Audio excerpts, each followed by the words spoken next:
All right. Got another episode of the Fake Football Analysts. Got a Friday live stream, pretty rare, but some stuff went down today, so we're going to discuss it. We got here on my right, hopefully this is right, we got Christian Cruz, the Giant topic. And then we got Doug here, who was on with the Super Bowl champs, Seattle Seahawks. He's also going to join us today. Fellas, how we doing? I'm doing good. We got some NFL news. I appreciate you having me on, Aaron. It definitely means a lot. And I'm excited to talk about some NFL news here. Right. Same. Look forward to chopping it up with you fellas. Sure. All right. Yeah, we got a little bit today. So this one, me and Christian don't like this one because it's in our division. So Dontayvion Wicks, former Packers wide receiver, was traded today to the Philadelphia Eagles for a 2026 fifth-round pick and a 2027 sixth-round pick. And Wicks will sign a one-year, $12.5 million extension. Now, I'm going to start off with Doug. Now they have Hollywood Brown, Devontae Smith, the Slim Reaper, question mark A.J. Brown, and now Dontayvion Wicks. How does this offense with Sean Mannion work with Dontayvion Wicks now? I guess the big question mark is, like you said, is A.J. Brown. You seen this offense when it was at its peak, running through Saquon, but you've seen AJ be the main wide receiver in the building, saying, "Hey, let's throw the ball more, let's get the ball going more," and so obviously you add in wide receivers, you let Jahan Dotson go, and you bring in Hollywood Brown, you bring in Elijah Moore, then now you trade for Wicks, and it is setting up as in, okay, we are going to open up the pass game. But what we've seen from the past is they run through the run game and, get the run game going, and it opens up the pass. And that could be as well. But I think what we're all just thinking is why get three wide receivers if you already have arguably 2 ones on the roster if there isn't going to be changes? So I guess my question would be, why this trade if you are already kind of set at wide receiver? Yeah, exactly. So Christian, I'll put it on you because obviously we're Giants fans, so we don't like to see the other teams in the division upgrade in quotes. So to Doug's question, what are your thoughts? Honestly, I like this for the Eagles. If I put my biases aside, right? I like this for the Eagles. Dontayvion Wicks. I think he's a very good route runner. He has sneaky quick speed to him. Just this past season, he had a little over 330 yards, 2 touchdowns. Green Bay, they have a plethora of wide receiver 2s on that roster. So they can afford to get rid of a Dontayvion Wicks. I will say from the Packers' perspective, I don't know if I necessarily like the value of what they got for Dontayvion Wicks. I thought he would have netted more than what Philadelphia was able to give up to receive Wicks. But ultimately, from an Eagles perspective, I think it's a great trade. And to add to Doug's point, yes, it does make you wonder now what happens with A.J. Brown. Because there's only so many balls that could go around. I think as the draft gets closer, we could potentially see him get traded. You hear a lot of rumors of New England being in the mix. I'd love to, hear Hollywood Ray's thoughts about that the next time he's on the podcast. But it definitely draws a lot of questions to A.J. Brown and, how that plays in. Does he be on the roster come this season, or is he going to get moved? You're probably wise to think he gets moved. Yeah, first off, I don't want to hear Hollywood Ray's opinion on that because we already know he's going to say Super Bowl champion Patriots if A.J. Brown's on the Patriots. But, Doug, so with Dontayvion Wicks gone, because, again, that's a good slot receiver for Jordan Love. So do you think the Packers go after, a Jordan Tyson? I know they have Christian Watson who gets hurt. And I know they have their first-round pick from last year for them, but just they lost Romeo Doubs, they're losing Dontayvion Wicks. What is the Packers' game plan for this? I mean, it would be smart if they're the Packers to finally, because we've been waiting since Devontae for them to go, okay, you got a first round pick. This is a good wide receiver draft. Let's get a wide receiver, a bona fide number one, because like you just have a logjam of arguably, just like Christian said, wide receiver twos. You know, none of these guys that you're like, okay, this is a guy that we can build around. So I think it would be smart for them to go and get a true wide receiver, but they also took themselves in a hole. You know, when you trade like a Rashawn Gary away, and you've seen that you already, you know, you get an alpha edge, but then he gets banged up, and that's just been kind of Green Bay's MO for the last couple of years, is if they get banged up. But you know, it would be smart for them to actually have a bona fide number one. But we just haven't really seen it from Green Bay. You know, they'll probably go edge again and draft a number wide receiver 2 in the second and third round, and be right back in the same situation they've been in the last couple years. Oh boy. Oh boy. Sometimes I feel like when the Packers take 2 steps forward, they take 3 steps back. You wouldn't necessarily be wrong. I mean, because despite having Micah Parsons, don't get me wrong, I'm positive they probably would like to have a first round pick, right? You know, to potentially address that, right? Because to Doug's point, I mean, they don't really have a clear cut wide receiver one. I mean, you would make an argument. I mean, excuse me, you could make an argument that despite coming off of a significant injury, Tucker Kraft is probably their best option in terms of receiving. I like Christian Watson. I just have a lot of questions with his inconsistencies in terms of staying healthy. You know, when healthy, at least he's a reliable target, especially downfield. But now with Dontayvion Wicks being out of the equation, to me, it tells me either they're very high on Matthew Golden, which, I mean, you selected him in the first round, you should be high on him, or they plan to prioritize that with their next pick, that they have. And I mean, they need a wide receiver one. They have a bunch of twos. Your best weapon, arguably, is coming off of an ACL. I mean, it just makes sense. Yeah, absolutely. Yeah, absolutely. So I'm looking at their depth chart right now. They have Christian Watson, Jaden Reed, Matthew Golden, Sky Moore, and then that's kind of really it. So it's a bunch of twos and threes. Yeah. So Christian, do you think Stephon Diggs swoop up, because they went 9-7-1 with the roster that they have with Dontayvion Wicks and Romeo Doubs? So without them, can they go 9-7-1 again, or do they need a Stephon Diggs? I don't know necessarily, and this isn't just the Packers. I think this is just in general.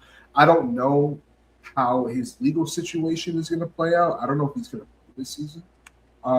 If that gets cleared up and there's enough interest from teams, I mean, I don't think he gets you over that edge. I don't think that he becomes. I mean, I guess he is your wide receiver one, but it's not. I'm not saying it's necessarily a good thing either if he is your wide receiver. I feel like, if anything, that says a lot about your wide receiver room, considering his age as well. In my honest opinion, though, I just, something tells me that they're going to put their eggs in the basket with Matthew Golden and the rest of these guys to be comparable. And, they're hoping that with Tucker Kraft coming back, that's a big part of their offense. Maybe they I don't know. I don't know. It makes sense for the Eagles, but for the Packers, I'm not attacking the show. Yeah, and I mean, they have Juwan Jennings out there, but he wants a lot of money. They do have Debo. I think that would be good for Jordan Love. There is Tyreek Hill, but we are very unsure with his legs, so I don't think anyone's really taking a flyer on him. Maybe you could check in on Ayuk and San Fran. They're going to release or trade him. But do you really want that headache in your locker room? Yes. If it gets him away from the power that's plant, what I'm saying. in San Francisco, is he more like that because of his situation in San Fran and him being unhappy, or because they've been shopping him for a while and haven't been able to find suitors? But I think that's more like we'll see how they address this in the draft, because like we said, they're going to need another edge rusher with letting Gary go. You're going to need another D tackle when you send Clark to Dallas. They have holes, and so it's not like they can really afford to go with a wide receiver early when your defense that you just put your money in picks in needs help. And so it could be a situation of like, okay, however this draft board falls, whatever we can get, if we're going to go BPA, or if they're going to draft for need, and then just try to address it after the draft, because you do have some talent up there, but you'll have to just have to see which way they go. Well, you know what? I'm kind of glad that you just talked about Brandon Ayuk. So let's go on that before we go on our next topic here. So I'm bringing it up right now. I'm trying to figure out. So Brandon Ayuk obviously didn't play this year. He has ACL, MCL tear. He has a lot of connections with Jaden Daniels, obviously, when they're at Arizona State together.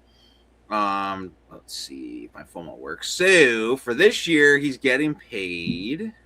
Oh, wow. So it looks like 14.6 mil, but his base salary is 1.2, so all like the incentive stuff.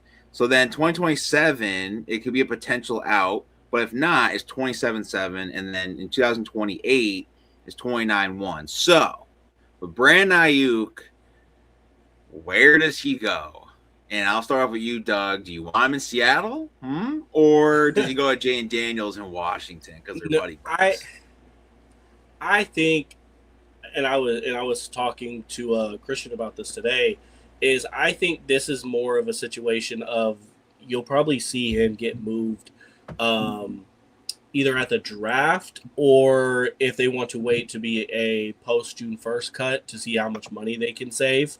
Because they've been shopping him. It was reported they were going to release him, and then right after it was reported they were going to release him, then they were like, oh, we'd rather trade him. And I know they'd rather trade him and get something back, because they have some holes that they need to plug themselves. But it is truly going to be of like I was saying about earlier, is like what teams think that his distractions are purely how he is fed up with the organization, or if these are ongoing distractions that they just don't want to have in their organization. So it will be a team that feels like, hey, we can have him in here and we can get him on the right path. Or they're like, no, we're going to stay far away from him, because you've seen a New England come in and get Diggs, and then his off season or his off the field issues became an issue to the point where as soon as they can cut him, they cut him. So, if anything, teams are probably going to want to wait and try to get him on a 1-year flyer, because he's making good money. And to pay a player good money like that and have those question marks, I just think it might be a situation where teams are going to want to wait to see if he gets released and just take a 1-year flyer on him. Yeah, absolutely. And from what I've heard, San Fran has this metal plant or something factory near Levi's, and that's why Brad Ayuk's the way he is. But when he's on, he is on. He's had 2,000-yard receiving seasons. The most touchdowns he ever had was 8 touchdowns, which is in 2022. I mean, I think he's a really good player, and he's 6 feet 2, so 6 feet. So I think anyone. If I'm the Giants, I would take a flyer on him. I feel like that's our best option. But Christian, where do you think Brandon Ayuk should go? Should go, or could, depends how you want to word it. I mean, Washington makes a ton of sense.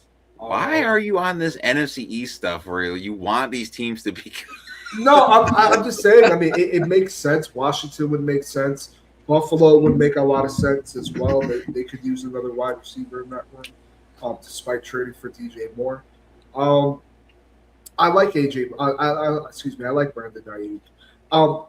I do think. I mean, a lot of organizations. I mean, I'm sure still hold him in regard to they know that he's a good route runner. When he, like you said, Aaron, when he's on, he's on. But seeing the drama that he's been involved in, as of late, it doesn't look good. And I don't know necessarily if most organizations are going to want to take on that baggage. I think some will, because I think they'll look at the upside to it, to where if he is happy here, and he produces, then hey, the risk was worth the reward.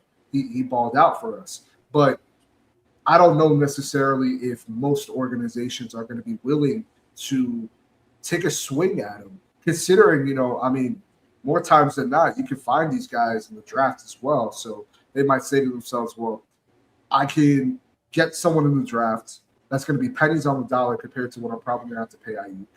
And I'm not going to have any questions on how he's going to act when I give him money. I'm not going to have any questions on how he's going to act if he's having a bad day at the organization. You know what I mean? Like, I don't need what's happening in San Francisco to happen over here. And how can I trust that this isn't going to happen? I think certain organizations will be interested, and they should. I mean, I think a team like Baltimore, I think they could be able to really work with a player like that, because I'm sure he's a good person, but with a player that has that baggage, I think they welcome it. Like, they'd be more receptive to it compared to other organizations that wouldn't take a chance on that kind of a player. If that makes sense. Yeah, I can see Baltimore doing that, and like Lamar Jackson, like verifying for it, like this is probably the best receiver I've ever had on the Ravens. So that would work. I do see there's a thing where you could pose the question of, is like, are teams waiting for some of these wide receivers to see how the draft here in almost a week and a half now, how that falls, teams that aren't able to get that talent in, or are they also waiting to see if, like we talked about earlier, if AJ truly is on the market? And that whole discussion is based off of his post June 1st cut, because they could save about $20 million if they do a post 1st June cut, or post June 1st like trade. So they can save a lot of dead money. And so our teams waiting, or we'll go AJ Brown. If we can't get AJ Brown, we'll get Ayuk. Because there are teams. There even look at Kansas City. Kansas City lost a lot this year at the wide receiver room. They can use another wide receiver. There's plenty of people that can use him. It's just how are teams viewing it now that it's so close to the draft? Are they going to go? Are we going to see what we get in the draft? Or are they waiting on AJ? And the one thing that I guess we would say is with the Browns or the AJ Brown situation is, as much as you could think, like, are they going to trade him? They did just sign like 3 slot wide receivers, and slot has been their worst wide receiver. They've been playing the Slim Reaper outside. So I was like, maybe that's their way of just being like, oh, we're not trading. We just trying to better our slot position, Yeah. Try to sweeten up the pot a little bit, who knows? But, I do feel like with Ayuk, he's just in the sit and wait kind of thing. And I'm pretty sure it's just pissing him off more because, he's already fed up with the 49ers and he just has to be there more. Yeah, I know John Lynch is not a dummy, and I think you might be right where he is going to wait until June 1st, just cut him, let him loose. It's not even worth trading for because no one's going to want to trade. Like, they are playing the waiting game, like you said. And another point, like you were saying too, is like AJ Brown is a better wide receiver than him, and he hasn't been traded yet. And and like we all know, the Patriots have been looking at him. I know where else did he want to go? It was like contenders pretty much that he wanted to go to, but I know he likes the Mike Vrabel connection. But speaking of a headache, as we transition, there's a new cornerback one. Sorry, he's all over the place. I can never tell what he is. So Travis Hunter is now the cornerback one for the Jacksonville Jaguars. He came in as Heisman year last year as a hybrid. He said he can do both. He had that confidence in him where I can go as a wide receiver against like a Darius Slay, and then I can cover a guy like AJ Brown in the next series. So, Christian, I'll start off with you.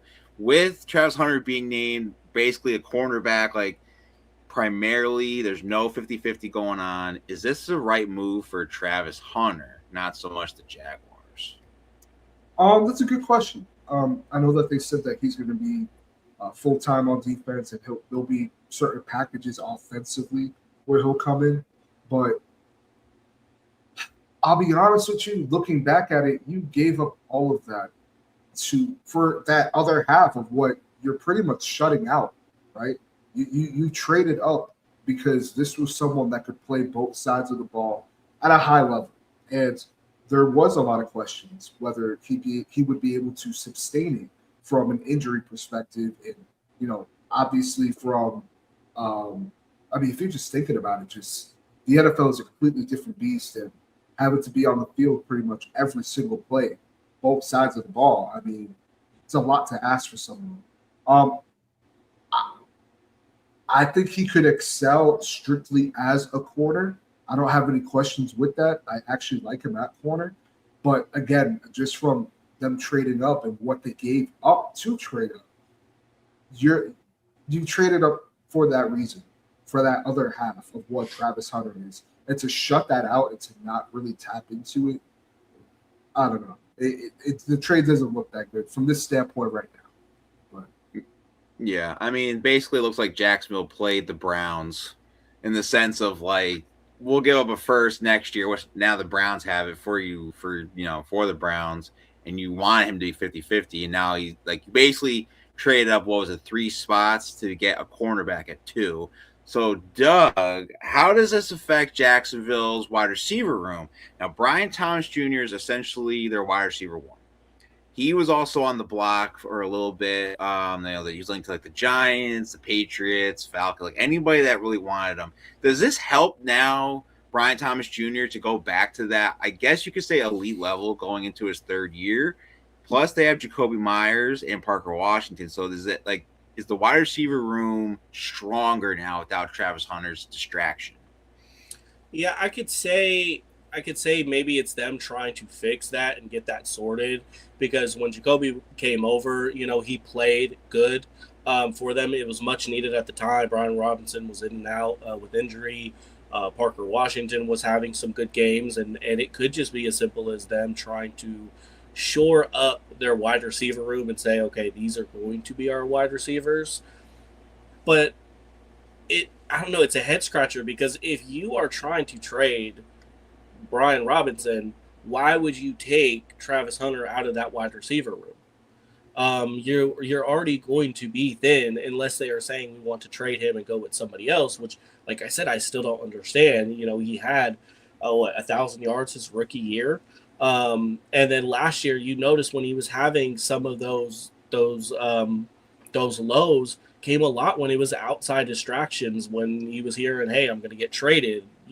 They bring Jacoby in and everything. That's a lot. So hopefully it is something of them saying, hey, Brian, we want to keep you. We want you to be a focal point. What we're going to do is, we're going to put Travis at corner. That's where we think he's better at. And we're going to shore up our wide receiver room. But like Christian just said, if you do that, you take what Travis's best attribute was being able to play both sides and use him as this Swiss Army knife, both on offense and defense. And that's what made him that, because arguably if you were taking Travis as just a corner, you wouldn't have drafted him at where he was drafted.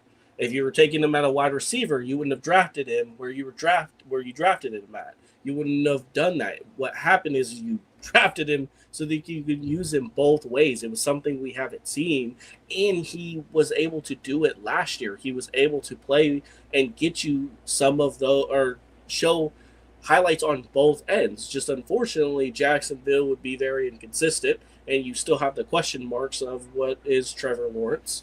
But I just feel like it's one of those things where it's like you have essentially something you haven't seen before. You traded up for it, and then you don't use him to his full capability. It's something that's like odd to see. But hopefully, if anything, it is a sign to their wide receivers of saying, hey, you are our guys, and we want to make sure, we solidify this there. But two things can be the same.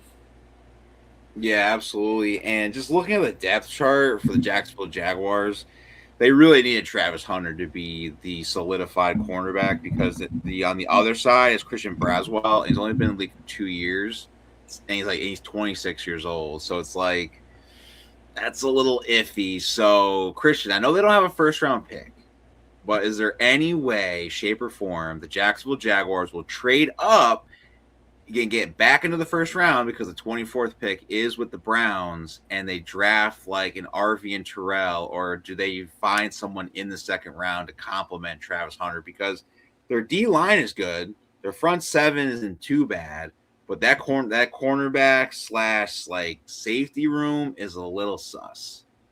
Yeah. I think Jacksonville is going to be a team that's going to be willing to want to trade back to try to recoup some assets that they lost in the Browns trade. So I don't know necessarily if they're going to be a team that's going to want to trade up, but I think they will be active with trading back, because they gave up a lot. They gave up a lot to move up to select Travis Hunter. So I could see them being a team that in the second round they try to trade back. Or actually, I want to double check. I know this is bad radio, but I want to check. Do they have a second round pick right now? Oh man, I hope I'm checking so. right now. I hope they do because they're going to need They all do. the help They have they pick can get. 57. That's their original pick. Pick 57? Okay, got Or 56. 56? Okay. Got you. Yeah, I see. Okay, so, wow. So, looking at how they're set up here. Okay, don't know why this page just popped They have up. several thirds. They do, have several yes. So third picks. they have round 2, pick 56, round 3, pick 81 from Detroit, round 3, pick 88, round 3, pick 100, round 4, pick 124. I mean, they have a lot, and they have multiple 5s, a 6, multiple 7s. So despite not having a first round pick, I mean, they have a lot of picks. So I think they'll be able to surround the necessary talents per se. But I mean, looking at how many picks that they have right now, I mean, I guess to go back to your question, Aaron, I guess you can't rule it out, right? That they wouldn't be opposed to trading them. Seeing how many picks they have now, I mean, I guess, yeah, I can see it. They have multiple thirds. They have multiple, fifth and seventh round picks, so it's possible. But yeah, I mean, again, I feel like they're kind of doing themselves a disservice with just naming Travis as a full-time starter at corner. You drafted him for a reason, to limit the kid and to limit his potential at both positions. I don't know if that's going to work out for Jacksonville. Yeah, I mean, hopefully, maybe in the second round. Again, I am a homer. Keontae Scott from Miami would be, I think, a good addition for the Jacksonville Jaguars. We saw what happened with them in the college football playoffs and how Keontae Scott was a ball hawk, and also too he played at Auburn, so that's a good SEC school. But we'll probably do one more topic just because I think this one's kind of interesting. And Doug, I'll go with you because you actually talked about it. Myles Garrett, sack leader, does not show up for was it like OTAs or mandatory training camp, whatever it is. So he's losing that $1 million bonus. Do you think Myles Garrett will get traded before the season starts? And if so, which team or teams do you think would be great for him? Because we can't say all 32 because he really could. How they set his contract up and how they've been moving money, it points to ways of trying to get off of him. And I think it definitely could be Cleveland noticing like, hey, we are going nowhere fast. And as much as it is great to have Myles Garrett, he's just not. He could single-handedly change the dynamic of a game, but not every game. And he is their prized possession of if we want to recoup picks, if we want to get rid of players, and we want to build through the draft, Myles Garrett is your only player on that team that is going to help you do that. Now you lose a generational, pass rusher, but you try to build a team throughout a more like team. We try to build a team throughout the draft and just kind of, be more balanced. And so I do, there's been, he wanted out when he wanted a new contract and he said bye to Cleveland, and then, Cleveland paid him and he stayed, and then it's the same story almost every year. Then he's unhappy because he doesn't want to lose every year. And I definitely think that there is a way there is a chance that he can get moved. Now, for teams that he can go to, honestly, one of the teams that you think of that are like, oh, if they just had some help, they would just be great is Detroit. And they, for some reason, they do not want to get Hutchinson any help on the opposite side. And I feel like that would be, a really great duo. And you just kind of you look at around the league and say, okay, what are teams that need pass rush help? What are teams that desperately need pass rush help? Because he's someone that's going to come in and set a tone, and really give he come in and set a tone and be a game changer for any team that trades for him. But like Detroit is a great team. I think that could really use him. Seattle. Other teams that definitely. I mean, I know Seattle's interested and everything, and I think he would be great. It's just what Seattle. When you think of my opinion on that is, you just pay JSN. You're going to have to pay Devin Witherspoon. You bring him in, you're going to get expensive really quick. And Seattle's last couple of years have been, let's build through the draft and let's not have such an expensive roster. And then you think of like other teams, that have the money or, definitely desperately need him. Is it that much better than what he has in like Cleveland? Like if he goes to Arizona, is it really much better than what he had in Cleveland? He's going to be like, no, send me back. So there's teams. It's just what teams are going to financially be able to fit him in. And then when they do, it's like, what window are they going to create? Because you're going to have a very short window once you bring that contract in if you're already a contending team. Yeah, I mean, honestly, I just not just because you're on the show, but I actually would think Seattle's a good choice just because you guys are already on cloud 9. You get a Myles Garrett with that defense and Mike McDonald. I mean, you guys got to just go for it. You know what I mean? Like, just ride that ride, try to get a few more Super Bowls, like, do whatever you can. And then, I mean, obviously, like what you're saying, you have to sign Witherspoon and just how, it impacts the Seattle in the long run. I think in the short term, you guys could probably get like one or two more chips with Myles Garrett. That's for sure. The one thing I would say with Seattle is right now they're a young team. You have like your aging, you have some of your aging players, but also you're looking at it for Seattle's thing of like, okay, so who are you going to get rid of? Because right now they only have 4 picks in this draft. And what is he going to go for? Because if you can get 2 firsts, or if you're getting 2 firsts for Crosby, you're going to pay way more than that for Garrett. And so you also are looking at your D line and say, okay, which one of these guys do I want to say goodbye to? And then you're going to have to lose some of that like leadership. And Seattle's very high. They don't want to let Leonard Williams go. They want to re-sign him, even though he's older. So it's definitely going to be a thing where like John or GM is going to have to say, okay, which one? Because you're going to have to it's going to be like I don't want to say a Russell Wilson level like trade, but it's going to be up there, because you're talking about a guy that is just like a game wrecker on defense, and it's going to at least take 2 first-round picks and probably some players going to Cleveland. So, yeah, to answer your question, yeah, I definitely think that they are setting themselves up to get rid of Garrett to basically do a complete reset for the upteenth million time in the last 20 years. I felt like it was just when Baker was drafted, they were going through a full reset, and then now they're going to get ready to go through another reset. It's Cleveland. Cleveland's going to Cleveland. Yeah, I mean, the max right now is 3.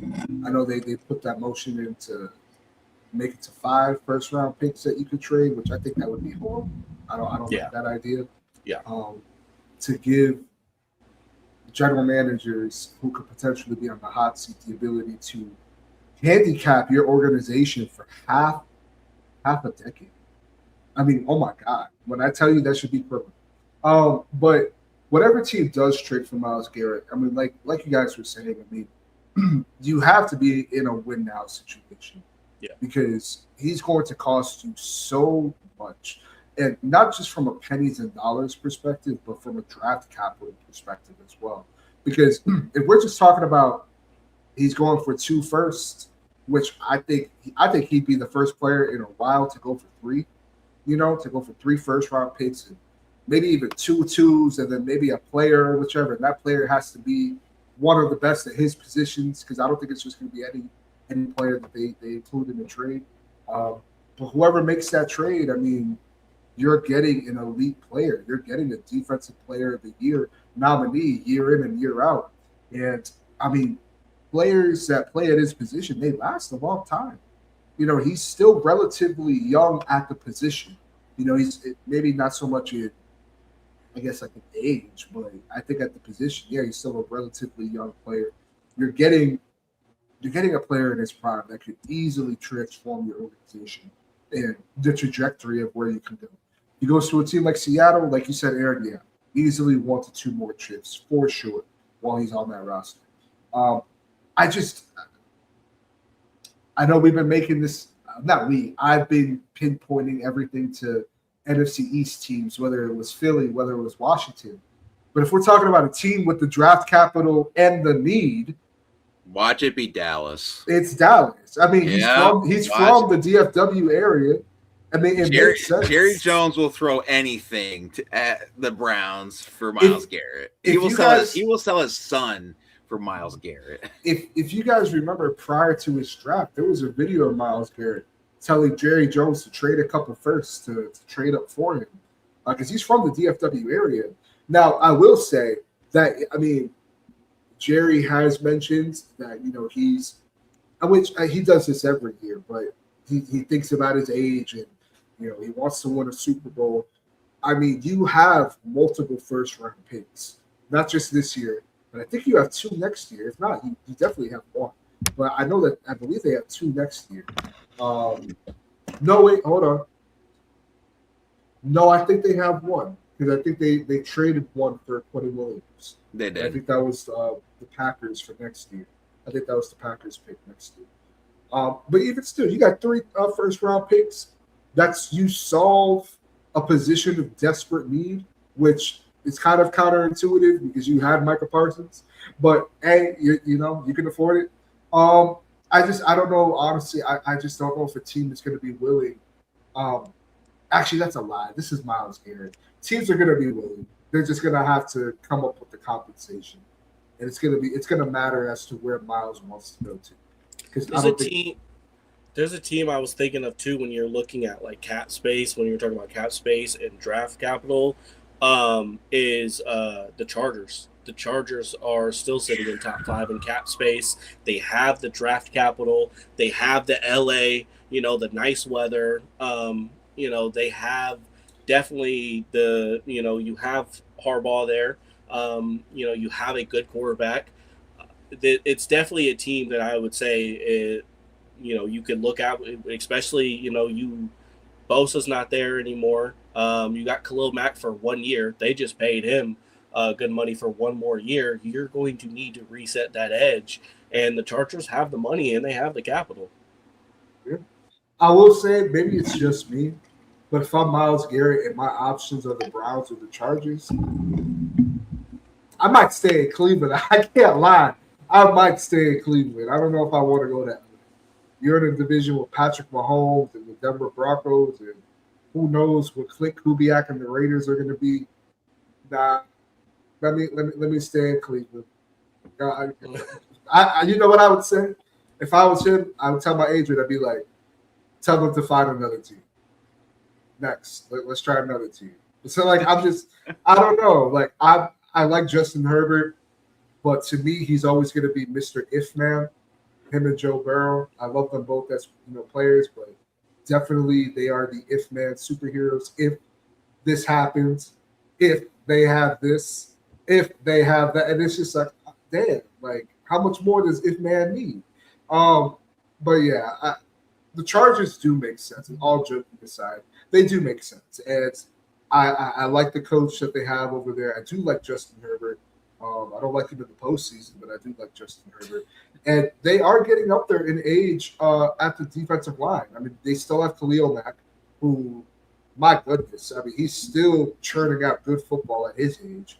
But besides that, I mean, their defensive line leaves a lot to be desired. So, yeah, adding, Myles Garrett, I mean, that does wonders for your defense for sure. What I would say about that comment about Herbert is you might not like him in the postseason, but at least you can get there. Yeah, for sure. At least you can sniff the postseason. Yeah. I was like, Miles has been to one postseason in his career. Yeah. Mm-hmm. No, so I'm pretty sure he would like to at least be back. Yeah, no, I agree. And maybe he's the missing piece that they need to get over that hump. Not just Herbert playing better, but maybe he could be the missing piece. But I mean, Cleveland, I mean, like you were saying earlier, Doug, I mean, if they do trade him, it's going to feel like they've been trying to rebuild every year since the inception of the Browns organization. Like I give a lot of credit to Browns fans because I always keep that in mind. As a Giants fan, Aaron, you know this, we've been through hell for the last decade. But my goodness, I don't think I could ever be knowing that there might be a light at the end of the tunnel, but I just don't know if I'm in the right tunnel or not. I don't know if I'm in the right tunnel, so. Yeah, no, the dog pound died in 1998. They should never came back. It's not the same. But fellas, if there's anything left we want to talk about, we can do it now. If not, we can get into our final thoughts, kind of end this thing. So, anything else or no? No, I don't have anything else to add. I thought we all hit a lot of good points, whether it was Dontayvion Wicks being traded, AJ Brown, Travis Hunter situation, Myles Garrett. I thought we all made some good points. Good. Okay. Well, make sure you guys follow us on YouTube and subscribe, follow us as Fake Football Analysts on YouTube, and also to make sure you guys follow us on TikTok, which is Fake Football Analyst. I know I've been slacking a little bit on not putting up anything, but that's all right. I'll get to it. And then on Twitter is _Fake Analyst. Make sure you guys also follow Christian here on the Giant topic on all media platforms. He's definitely putting up stuff. I was waiting on some videos, but that's okay. He's still with the show. And then also, too, make sure you follow Doug here, Emerald City Gridiron on TikTok and other social media platforms. Fellas, it was a good show today. Definitely thought we had some good stuff. And, that's pretty much it. I'm your host, the most, Aaron Cass. This has been another episode of Fake Football Analysts. We will see you when we see you. Peace.